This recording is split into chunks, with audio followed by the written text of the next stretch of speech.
जब मैं शायद 10th क्लास में पढ़ रही थी तो एक घटना हुआ था, निर्भया कांड हुआ था। और तब से मेरे माइंड में यही सब चलते हैं कि आखिर क्यों नहीं इसको ख़त्म किया जा सकता है। एक ऐसी स्थिति है हमारे देश में जहाँ पे ना तो एक बच्ची सुरक्षित है, ना तो एक बुजुर्ग औरत सुरक्षित है, ना तो एक जीव सुरक्षित है। कहते हैं कि आवश्यकता ही आविष्कार की जननी होती है, तो आवश्यकता है हमारे देश में कि इन रक्त बीज का खात्मा किया जाए, इन रक्त बीज को हमेशा हमेशा के लिए ख़त्म किया जाए। ये मुमकिन क्यों नहीं है, मुझे तो ये नहीं पता। आए दिन जब कोई घटना होता है तो कैंडल मार्च निकाले जाते हैं, एक लंबी कतार देखने को मिलती है, एक भीड़ देखने को मिलती है जिसमें प्रोटेस्ट किए जाते हैं। पर ये फिर वही होता है, फिर वही न्यूज़ पर आता है कि एक बच्ची एक हैवान का शिकार बन गई। इसे ख़त्म करना है।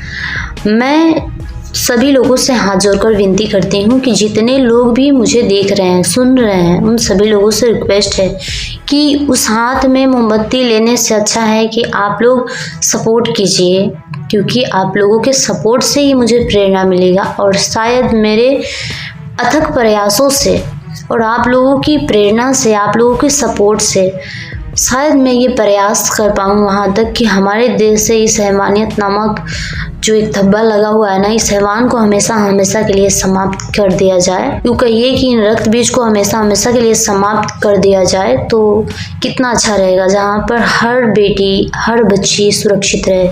एक पिता अपने बच्ची को कितने लाड प्यार से पोसता पालता है एक बच्ची, और उसी पिता के आंखों के सामने एक बच्ची की निर्मम तरीका से हत्या कर दिया जाता है, हैवानियत हो जाता है। तो सोचिए उस पिता पर, उस माँ पर क्या बीतती होगी।